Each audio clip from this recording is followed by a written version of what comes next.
In the late 1930s, the sky above every battlefield changed faster than commanders on the ground could adjust. Bombers slipped through cloud layers, crossed coastlines, and struck harbors long before defending guns could find their mark. Anti-aircraft crews relied on two aging methods. Some shells exploded only when they struck metal. Others used a small mechanical timer set by hurried crews who guessed distance and speed under pressure. Against fast aircraft, both methods were unreliable. Most shells burst in empty air, leaving only drifting smoke and frustrated crews behind. Gunners imagined something different.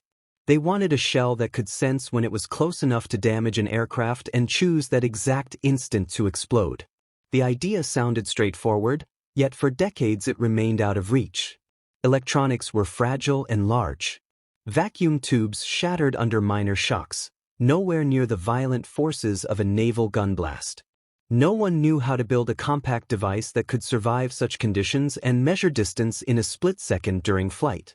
As war spread across Europe, the problem grew urgent. Entire cities faced relentless air raids. Fleets at sea watched enemy bombers glide through flak bursts as if nothing touched them. Military planners knew the consequences clearly.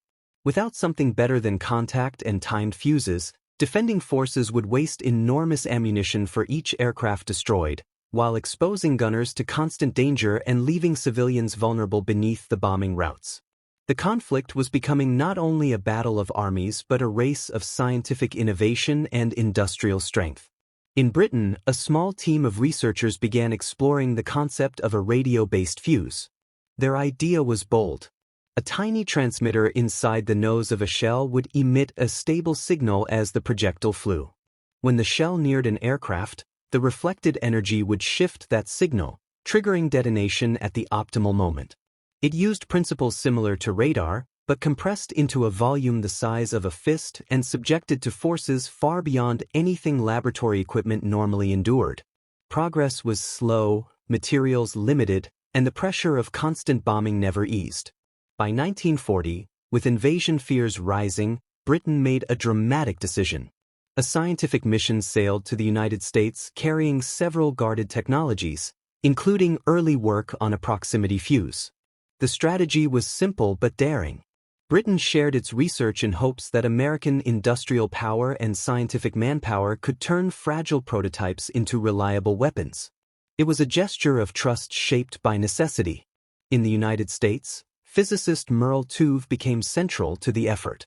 Known for his skill with pulsed radio systems, he was appointed to lead a new research group studying influence and proximity fuses. This group soon found a permanent home in a new wartime laboratory established under Johns Hopkins University. It was called the Applied Physics Laboratory, and its primary mission was to develop a functioning proximity fuse ready for use at sea. From the beginning, the requirements sounded nearly impossible. The device had to fit inside the narrow nose of an anti-aircraft shell without interfering with the explosive charge. It needed to endure the shock of launch, which reached forces around 20,000 times the pull of gravity. It had to continue functioning while spinning rapidly due to the rifling of the gun barrel. Its power source needed to remain inactive until the shell was in flight but always reliable during the short path to the target. All of this had to be achieved using vacuum tubes and hand-assembled components, long before solid-state electronics existed. Scientists and engineers worked in makeshift labs, pushing the limits of miniature electronics. Among them was James Van Allen, later known for discovering radiation belts around Earth, who at the time designed circuits and tested early prototypes. Day after day, test shells were fired down proving grounds and recovered when possible. Failures became common but necessary. Sometimes tubes cracked. Sometimes batteries shifted under shock. Sometimes the fuse triggered too early or too late. Each flaw became another lesson in a steep learning curve with no tolerance for partial success. Secrecy surrounded the entire project. Official documents avoided the phrase proximity fuse and used the bland name variable time fuse to deflect curiosity. Workers were warned to discuss nothing outside secured rooms. Only a small circle of senior officers and scientists saw the full picture. Many assembly line workers did not know what their products were meant to do. The small metal cylinders they built looked ordinary, yet commanders considered them as sensitive as the most guarded wartime technologies. By late 1942, the project began producing impressive results. Test firings showed shells detonating close to drone aircraft with a consistency far beyond older timed fuses. Trials demonstrated that far fewer rounds were needed to bring down a target. Reports circulated quietly through naval command centers, each one strengthening the belief that anti-aircraft defense was about to change dramatically if the fuse could be kept from enemy hands. Risk hovered over every step. If an unexploded shell fell into enemy territory, its inner workings might be studied and copied. For that reason, early deployment plans limited use to naval operations, where failed rounds would sink beyond reach. Strict controls governed when and where the new ammunition could be used. Crates left factories under layers of classification, shipped only to select vessels whose officers received private briefings about the unusual shells stored on board. In guarded factories across the country, women assembled components with extreme precision. Many came from ordinary backgrounds and learned technical skills in a matter of weeks. They were told their work was critical and must be perfect. They were not told the full purpose of the device they were building. To them, the work was just another wartime assignment, but the circuits they handled would soon change battles across the ocean. As winter settled over the Pacific, one light cruiser received its first supply of the new shells. Stored deep below deck, rows of 5-inch rounds waited silently, each hiding a miniature radio circuit that had never faced a real enemy aircraft. Tests had proven the concept. Trials had shown its power. Now only one question remained. Would the device perform as promised when Japanese aircraft dropped out of the clouds near a fiercely contested island called Guadalcanal? Dawn settled over the waters near Guadalcanal with a thick gray haze that clung low to the horizon. The sea looked calm, but the crews aboard Allied ships felt something different in the air, a familiar heaviness that came before every raid. 4 months, Japanese aircraft had used this same approach, slipping through cloud layers, roaring low over the waves, and striking suddenly at the ships guarding supply routes to the island. Anti-aircraft crews had learned to read the rhythm of these attacks, yet no amount of experience erased the unease of waiting for shapes to appear in a washed-out sky. Below deck on the cruiser carrying the new shells, gunners prepared their stations as they always did. They checked fuses on their equipment panels, swung gun mounts through short arcs to verify movement, and listened to the distant hum of engines warming across the ship.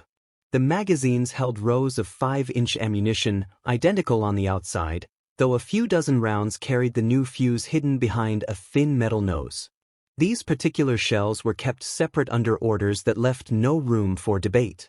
They were to be used only under direct command, only when enemy aircraft came within striking range, and only when the risk of recovery was essentially zero. The ship's radar picked up the incoming formation long before anyone saw it. A cluster of aircraft moved fast and low, closing distance with the confidence of crews who had flown this route many times. On the surface of the water, the first faint glimmer of sunlight revealed the silhouettes of enemy bombers pushing out of the haze. The watch officers on the bridge alerted the gun crews, and within seconds the ship's rhythm changed. Boots thudded across steel decks, hoists clattered as shells rose from the magazines, and metal breech doors slammed shut in practiced unison. For the gunners, every raid followed an exhausting pattern. They braced themselves for the thunderous recoil of the first salvo, knowing that dozens of shells might be fired before a single hit occurred. But today, a new tension threaded through their movements.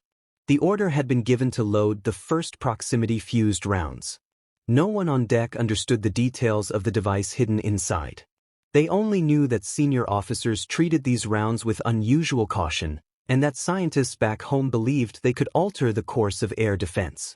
The first gun mount elevated slowly, its barrel tracing a deliberate arc toward the approaching bombers. The fire control system fed the predicted path of the lead aircraft into the gun's alignment. When the signal reached the crews, they steadied themselves for the concussion. The firing command echoed across the deck. A burst of flame and smoke erupted from the muzzle, and the first shell carrying a proximity fuse tore into the sky, spinning and whistling as it climbed toward its target. Inside the shell, compressed into the space of a clenched fist, the miniature radio circuit came alive. Tiny components that had survived unimaginable forces only moments earlier now stabilized and began emitting their signal. The shell flew in a rising arc, its speed cutting through the wind, its nose pointed toward the track supplied by the ship's directors. Below it, the bombers grew larger as they closed the distance to the Allied formation. The timing window was narrow. The fuse needed only a fragment of a second to sense the difference between empty sky and the reflected pulse of an aircraft's skin. Observers on deck watched the shell climb higher, a barely visible glint against the dawn. They expected a distant burst or perhaps no burst at all, the usual fate of anti-aircraft rounds. Instead, something unusual happened. The shell reached the vicinity of the lead bomber, and before anyone could register the moment, a bright flash bloomed beside the aircraft's wing. The explosion did not come from a direct hit. It came from proximity, the very effect scientists had chased for years. Metal fragments ripped through the bomber's structure, sending pieces spiraling away. A trail of smoke marked the aircraft's sudden fall toward the sea. For a heartbeat, the crew stood stunned. The idea that a shell could decide the perfect moment to detonate had felt almost unreal until they witnessed it with their own eyes. The bomber dropped quickly, its descent carving a dark streak across the morning sky. The remaining aircraft wavered as they adjusted formation, clearly shaken by the sudden loss of their lead. The cruiser's commanding officers exchanged short, decisive signals. More proximity-fused rounds were brought up from the magazine. The guns fired again, each shell climbing with its own invisible calculation. Several detonations flashed in tight clusters near the incoming planes. The effect was immediate. The attacking formation began to break apart under the pressure of accurate bursts. Aircraft that normally slipped through defensive fire now found themselves surrounded by explosions far too close to ignore. As the last of the bombers retreated or fell into the sea, the sky above the cruiser shifted from chaos to eerie calm. The crew did not cheer. They looked at the faint smoke trails fading across the horizon with a quiet understanding that something extraordinary had just happened. The proximity fuse had proven itself not in theory or in controlled tests, but in the harsh conditions of combat. The shift in power was unmistakable. Deep inside the ship, gunners returned the remaining rounds to secure storage, handling them with a new sense of respect. Above deck, officers made quiet notes that would later appear in classified reports. They documented the range, the altitude, the number of rounds fired, and the behavior of the attacking aircraft. These details would be studied by scientists and strategists who understood that a new chapter in air defense had just opened. Far from laboratories and training grounds, the device born from fragile vacuum tubes, soldered circuits, and relentless experimentation had finally revealed its purpose. The battle near Guadalcanal would be remembered not only for the aircraft brought down but for the moment when a shell seemed to think for itself, marking the beginning of a technological shift that would echo through every major theater of the war. News of the success near Guadalcanal traveled quickly, but not in the way ordinary stories spread. There were no public announcements, no newspaper headlines, no stories told over bar counters in ports. Instead, the account moved through coded messages and restricted reports, carried from ship to command center and then to the small circle of scientists who had spent years wrestling with fragile glass tubes and stubborn circuits. They read the details with a calm surface and a quiet, private satisfaction. The idea that had once sounded like a distant dream had now reached full reality in the harshest testing ground possible. For the Allied navies, the effect was more than emotional. Commanders began to recalculate the balance between aircraft and ships. The sea had become a killing ground where bombers and torpedo planes often dictated the terms of battle.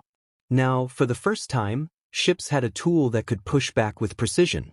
Reports from test ranges had already shown that far fewer rounds were needed to bring down a target when the new fuse was used.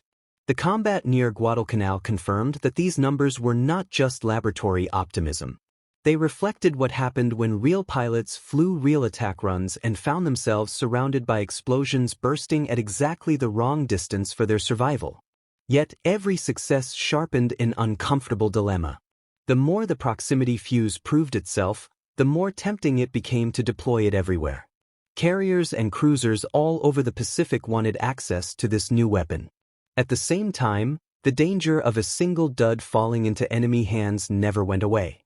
If one shell failed to detonate and landed on a jungle airstrip or a shoreline repair yard, enemy engineers might pry open the nose, trace its circuits, and begin their own race to copy or defeat the design. A device that shifted the balance for the Allies could just as easily strengthen the other side if its secrets leaked. Military planners responded with a careful compromise. Shipboard use expanded, but always under strict rules. The most sensitive rounds went first to vessels that operated far from enemy coastlines, where misfires were likely to sink in deep water. Captains received detailed instructions about when they could switch from conventional timed fuses to the new proximity type. Ammunition records were kept with unusual precision. Every shell fired with a proximity fuse was noted, and any unexplained failure became the subject of detailed investigation. The weapon was powerful, but it also behaved like something constantly at risk of theft, even in the middle of the ocean. Back in the factories, the pace of work shifted from steady urgency to something close to controlled frenzy. Early in the war, production runs had been measured in thousands. Now commanders wanted hundreds of thousands, then millions. Each fuse contained tiny hand-assembled parts that could not simply be stamped out by brute force. Women stood at long benches under bright lamps, guiding soldering irons along delicate joints, inspecting glass tubes for the slightest crack, and checking coils of fine wire down to the last turn. Any flaw might appear later in the nose of a shell, at the worst possible moment, when a ship depended on that one round to stop an attacking aircraft. In training ranges far from the front, more tests filled the schedule. Drones, often modified aircraft flown by radio control, took to the skies as practice targets. Anti-aircraft crews fired round after round, while observers measured burst distances, counted hits, and compared performance of conventional shells against those with the proximity fuse. The numbers settled into a clear pattern.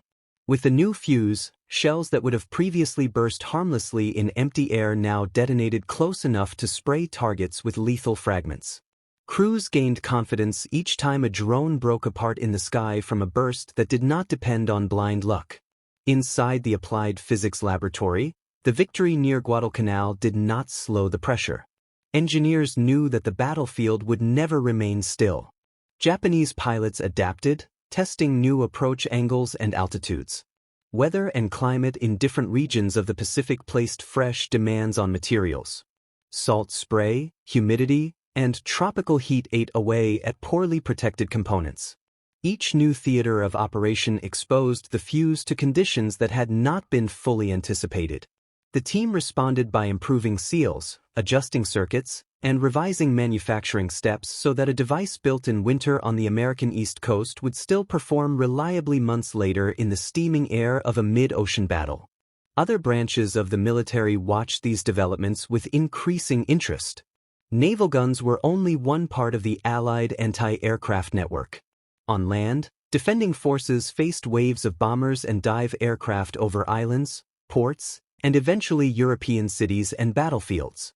Heavy artillery batteries pointed their barrels toward the sky, using timed shells to create patterns of bursting steel in the paths of enemy formations. Officers responsible for these guns read early summaries of naval experience and began to ask the same question. If proximity fuses worked so well from shipboard guns, could they be adapted to field artillery and used over land? The idea carried even greater risk than sea deployment. At sea, unexploded shells usually disappeared into deep water. Over land, they might bury themselves intact in soft soil or rubble, waiting for whoever reached them first. Commanders debated fiercely. Some argued that the potential gain in protection for troops and cities was worth the danger.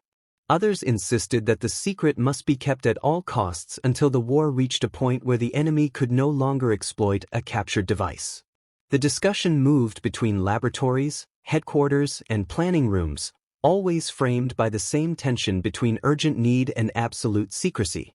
Meanwhile, the front lines in the Pacific provided more evidence without waiting for final decisions from distant offices. As the war advanced across island chains, Japanese aircraft tried new tactics, sometimes diving almost straight down at ships, sometimes skimming low over the water in desperate attempts to slip under radar and flak. Proximity-fused shells responded with an adaptability that older-timed fuses simply lacked. Whether planes came in high or low, whether clouds blocked visual sights or not, the shells called their own moment of detonation based on distance rather than guesswork. Gradually, word of the new weapon's impact began to seep into the comments of senior commanders. Some described it in private notes as one of the most important technical advances of the war. Others simply insisted on getting as many rounds as possible for their ships and batteries. Manufacturing quotas rose again. Supply ships carried crates filled with carefully packed shells whose true value was known only to a small circle of people along their journey. Even with the growing use and rising praise, the proximity fuse remained almost invisible to the outside world. To most sailors and soldiers, it was just a new type of ammunition that seemed to work better. To civilians far from the front, it did not exist at all. Yet inside secure rooms, planners were already thinking about how this hidden device might be used in coming campaigns beyond the Pacific, in battles that would stretch across the skies of Europe and deep into the heart of the continent. The weapon that had been born in secret labs and tested above distant seas was moving steadily toward the next stage of the war, where its true scale of influence had not yet been revealed. By the middle years of the war, the ocean around the island chains of the Pacific had become a proving ground for the new fuse. Ship after ship sent back quiet reports that all told the same story. When the proximity fuse was used, fewer shells were needed and more enemy aircraft failed to return to their bases. Pilots who once trusted their familiar attack runs now faced a curtain of bursts that seemed to follow them instead of guessing where they might be. Yet even while the numbers grew more convincing, the careful rules around the weapon never relaxed. On maps in planning rooms, the focus began to shift. The Pacific battles were brutal and far from over, but the course of the larger war pointed increasingly toward Europe. Allied forces planned landings, pushes through occupied countries, and deep advances into territory that had been under enemy control for years. Commanders studying these plans understood that the air threat over the continent would look very different from the raids on ships near remote islands. Over cities, river crossings, and road networks, fast fighters, dive bombers, and heavy bombers could concentrate in dense formations. Ground forces would need every possible edge to survive the storm of steel that would surely follow any major advance. In this new context, the idea of using the proximity fuse over land no longer felt like an abstract question. It became an urgent discussion. Heavy guns that normally fired at ground targets could also be turned upward, forming anti-aircraft belts around crucial positions.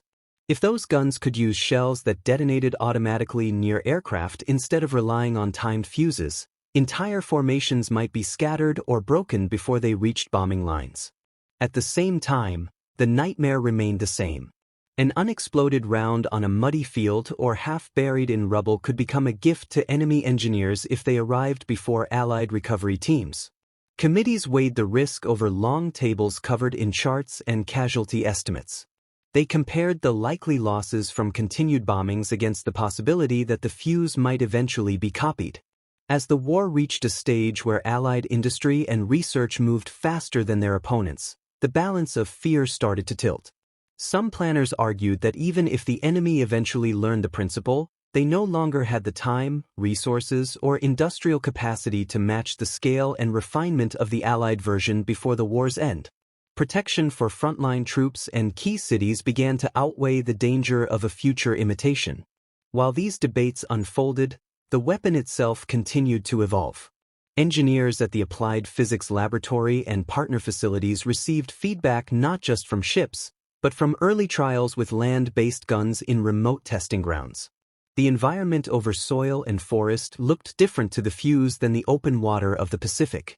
Ground reflections, mountains, and even tree lines could affect the radio signal in subtle ways. Circuits that worked perfectly over the sea sometimes behaved less cleanly over complex terrain. Each surprise forced another round of adjustment, another improvement in design, another refinement in the process used by the women and men building the units at the factory benches. Beyond the technical tuning, there was also a quiet race in logistics. To support land campaigns, proximity-fused shells would have to travel through a much more complicated chain than the one leading to naval magazines. They would be packed into crates, loaded onto rail cars, moved through ports, then carried by truck along roads that barely deserve the name. At every step, they had to be tracked, guarded, and kept separate from ordinary ammunition. Supply officers introduced extra records and sealed containers. They knew that losing track of even a small number of rounds could create a weak point where curiosity or carelessness might reveal too much. As preparations for the Allied push into Western Europe gathered speed, another menace appeared in the skies over Britain. From launching sites across the Channel, pilotless flying bombs began to arc toward London and other cities. These weapons, known as V-1 flying bombs, traveled at speeds and altitudes that made them difficult to intercept with older methods. They followed a relentless, almost mechanical path, powered by pulsing engines that gave them a harsh, buzzing sound. As they crossed the coastline, civilians and defenders alike learned that the sound mattered. While the engine noise continued, there was still time. When it cut out, the weapon was about to fall. Traditional anti-aircraft guns struggled against these new threats. The flying bombs were relatively small targets and moved quickly, leaving only a narrow window where a timed fuse might put a burst close enough to break them apart. Fighters could intercept some of them, but not all, and bad weather made interceptions even harder. The strain on defenders and city residents grew with each night of impact and fire. Inside planning rooms, eyes turned once again toward the secret device that had been born in laboratories and tested above tropical seas. Introducing the proximity fuse into the defense against the flying bombs required another leap of trust in the weapon's reliability. This time, the bursts would occur over land filled with farms, towns, and suburbs, not above the open ocean. Recovery crews were organized in advance, ready to search any reported impact sites where an unexploded shell might be hiding. Instructions were refined so that guns fired in regions where any buried fragment would likely be under Allied control. The defenders accepted that complete safety from capture was impossible. What they demanded in return was measurable protection for the people on the ground. When the new shells entered the fight, their effect became visible in the changing patterns over the countryside. Instead of long sequences of bombs reaching city centers, more and more flying bombs began to fall short, broken apart in mid-air or deflected from their paths by near misses that ripped off wings or shattered guidance systems.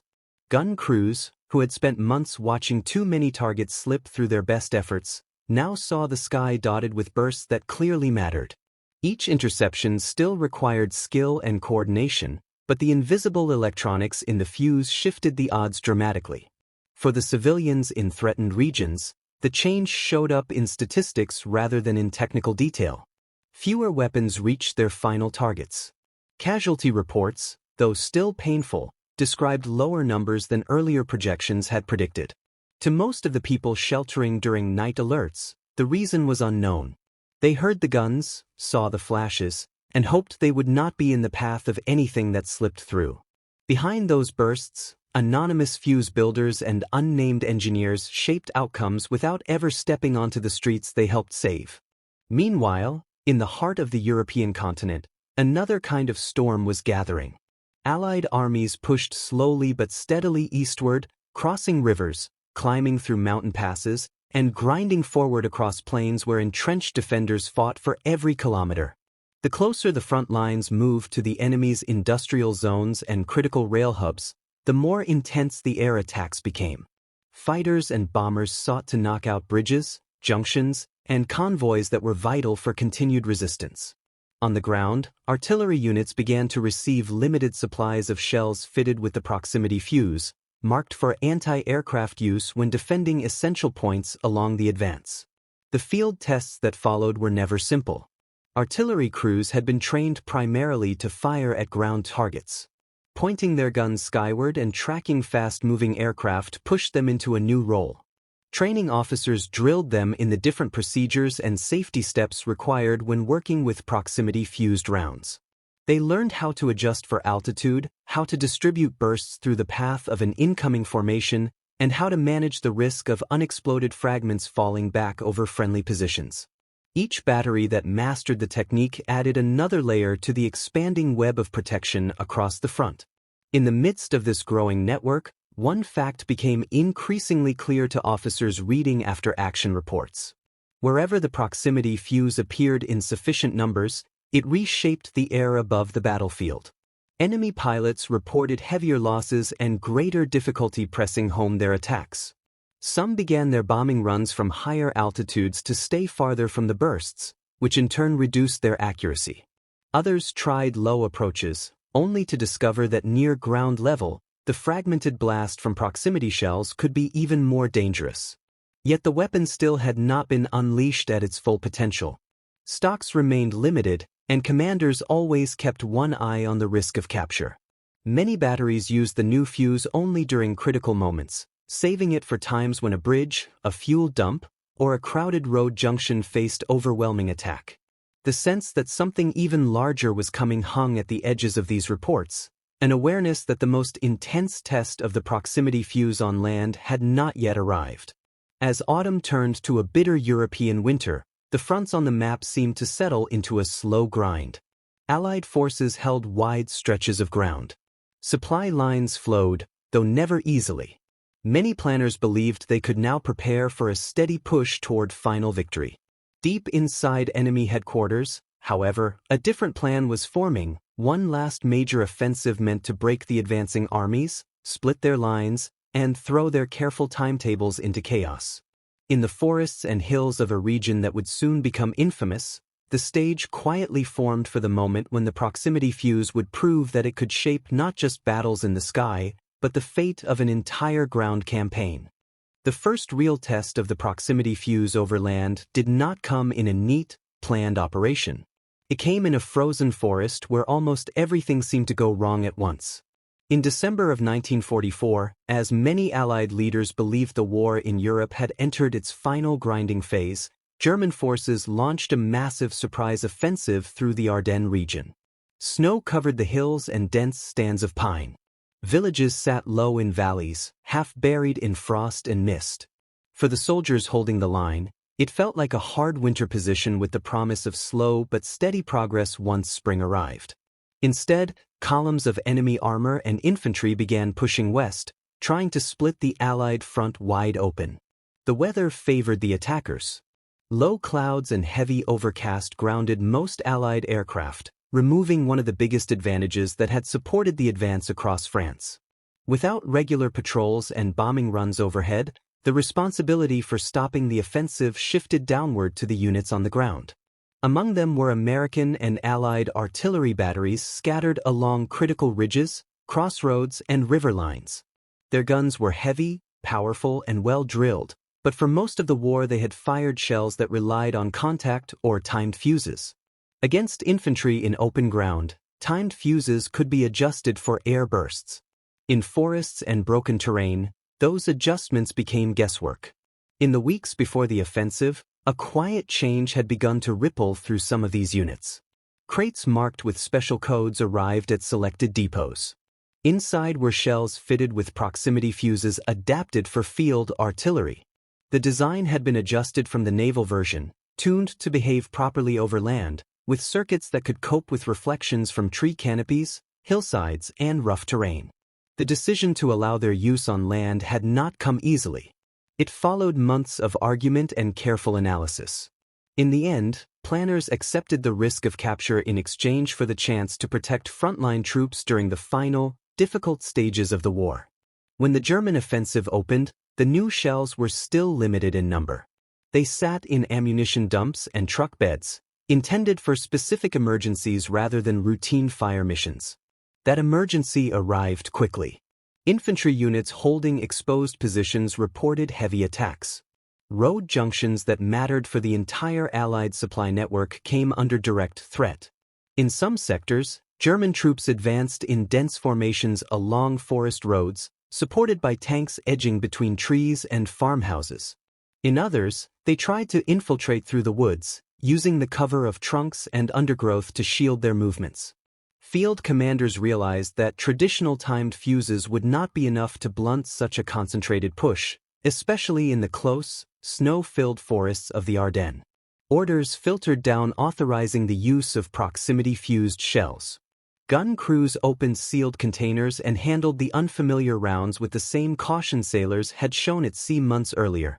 They loaded them into the long barrels of their heavy guns, aware that the devices had been guarded for years as one of the most sensitive technologies of the war.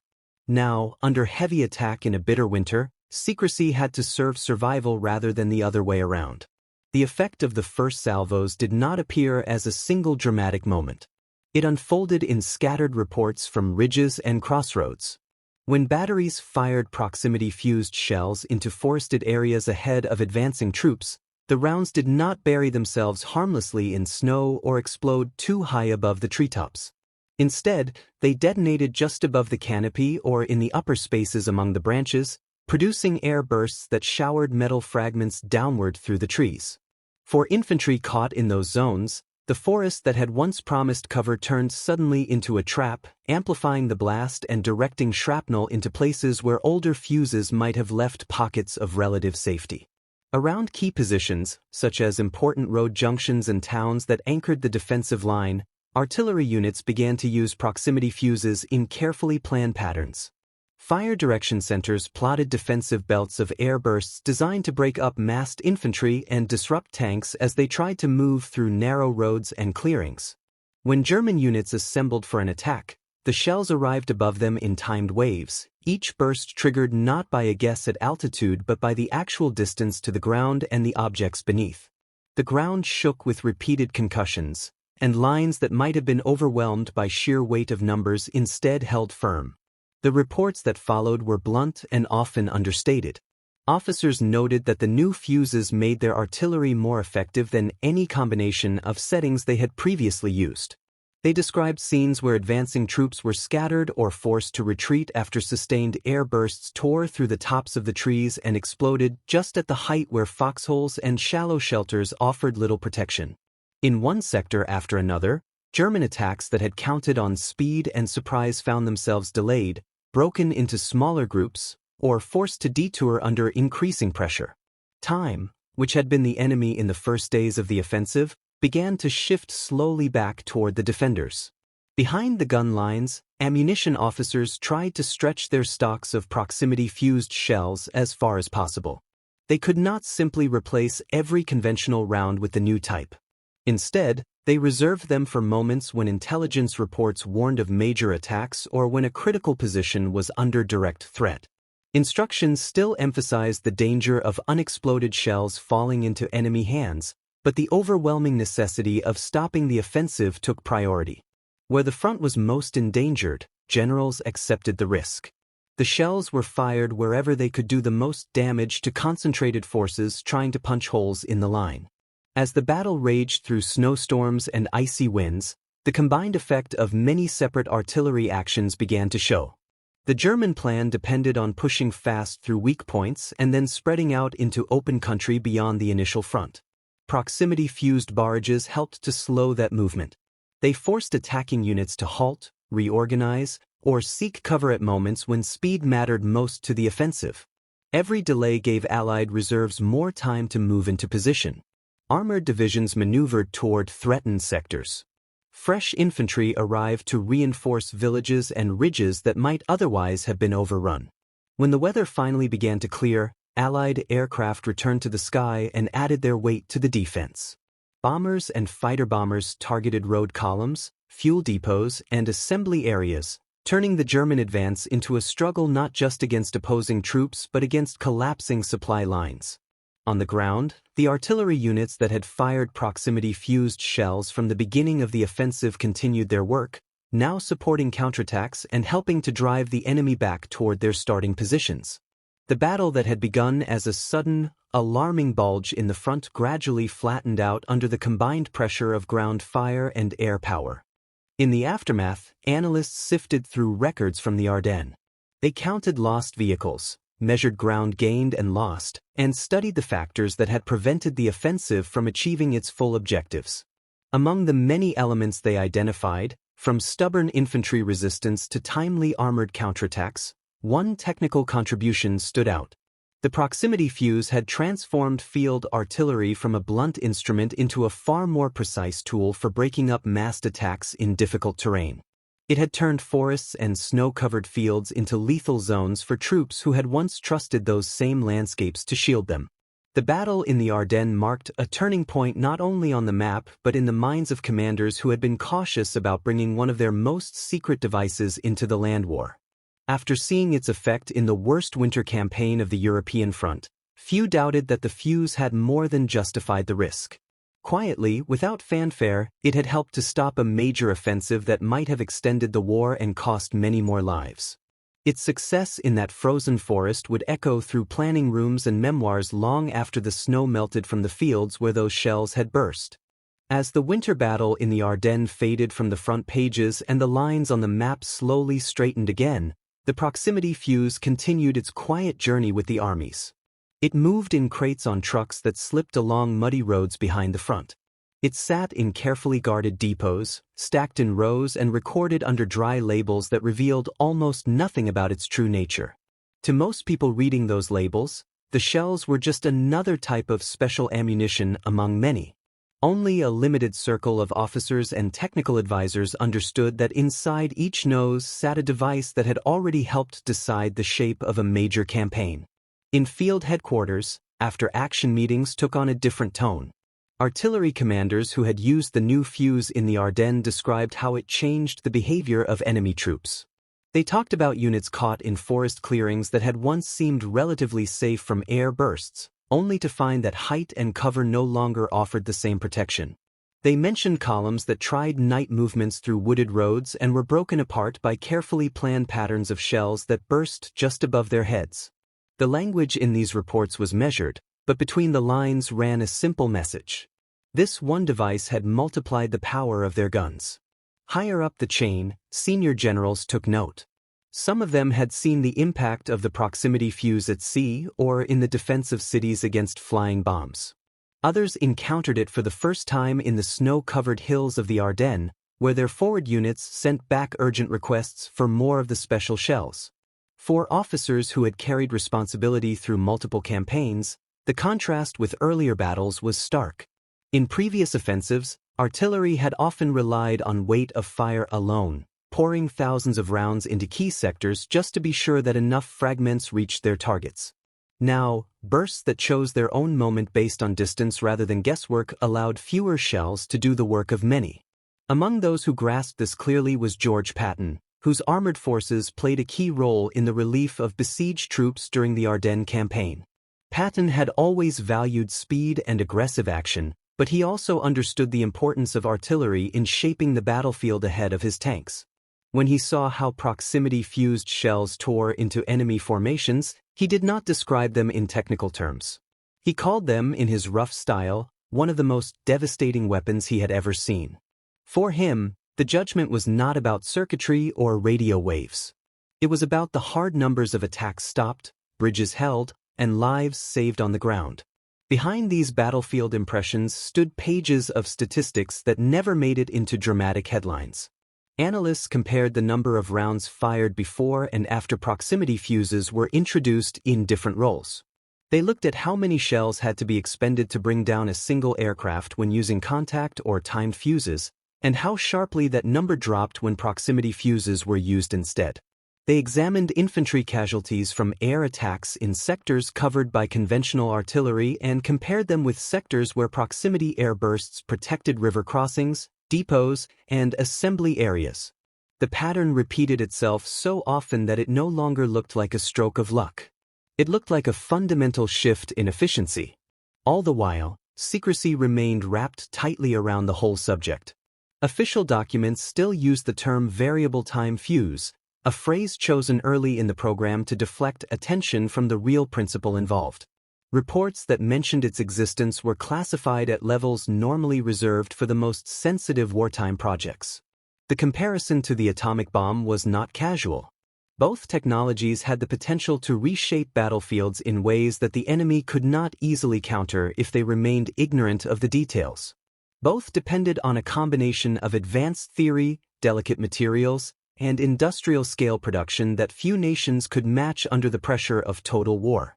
In factories far from the front, the human side of this secrecy played out every day.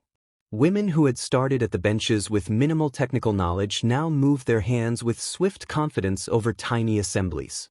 They measured wire lengths by feel and habit. They spotted imperfections in glass tubes with a glance. Quality inspectors checked samples from each batch, knowing that an invisible flaw might one day mean a dead fuse in the nose of a shell fired in a critical moment. Their supervisors praised their precision and reminded them regularly that their work was vital. Yet even now, most did not know exactly what happened when the devices they built met enemy aircraft or troops under a winter canopy of trees. Occasionally, small hints drifted back to them through family letters or fragments of conversation. A brother might write from a ship that some new shells had made a difference during a fierce attack. A cousin in an artillery unit might mention that the guns were now using a special type of round that burst at just the right height without constant adjustments. These stories rarely named the fuse directly, and they certainly did not explain its inner workings. Still, for some of the workers soldering coils and sealing glass, there was a growing sense that their benches stood at the center of something larger than they had first imagined. Inside the Applied Physics Laboratory and other research centers, the work did not slow with success. Engineers refined designs to make the fuse cheaper, easier to assemble, and more reliable under varying conditions. They experimented with different tube constructions, alternative power sources, and improved safety mechanisms. They were also aware that the war would not last forever. Some of them were already thinking ahead to what might be possible when peace returned, curious about how the same principles might shape future systems for air defense, rocketry, and guided weapons. But those thoughts remained secondary. Until the war ended, the priority was clear. Every improvement that could be implemented safely and quickly went straight into production. On the front lines, the fuse began to feel less like an exotic novelty and more like an expected part of serious operations. Naval officers planning escorts for convoys spoke of stocks of proximity-fused shells the way they might discuss fuel or food reserves. Air defense commanders around cities understood that their best chance at thinning out enemy raids involved these devices as much as it did radar networks and fighter patrols. Artillery leaders in Europe incorporated them into fire plans as a matter of routine when defending critical points. Yet even as it became common in practice, the weapon stayed almost invisible in public understanding. Newspapers wrote about big offensives, about new tanks, about famous aircraft and dramatic raids. They rarely mentioned the circuits hidden in nose plugs that helped determine whether those raids succeeded or failed. Civilians saw searchlights probing the sky, heard guns thunder, and watched aircraft cross overhead, but they did not see the compact engineering effort that turned many of those bursts into lethal obstacles instead of random flashes. As the Allied advance pushed closer to the heartland of their enemy, the proximity fuse traveled with them in guarded trucks and sealed crates. It sat in coastal guns that watched for last attempts at airstrikes. It waited in the magazines of ships gathering for final missions in distant waters. It rested in artillery positions along rivers and in fields that had changed hands multiple times since the war began. It was no longer an experiment or a daring gamble. It had become a central tool in the arsenal, one that shaped the conduct of battles without announcing its presence. What none of the people handling it yet knew was how its influence would continue long after the last battles ended. For the moment, they focused on the urgent work at hand: firing the next mission, holding the next bridge, surviving the next raid. Beyond those immediate concerns, in a future they could not quite picture, new generations of engineers and officers would study the proximity fuse as the starting point of a different kind of warfare, one where distance and timing were no longer left to luck, but measured and controlled by machines that rode silently inside the weapons they triggered.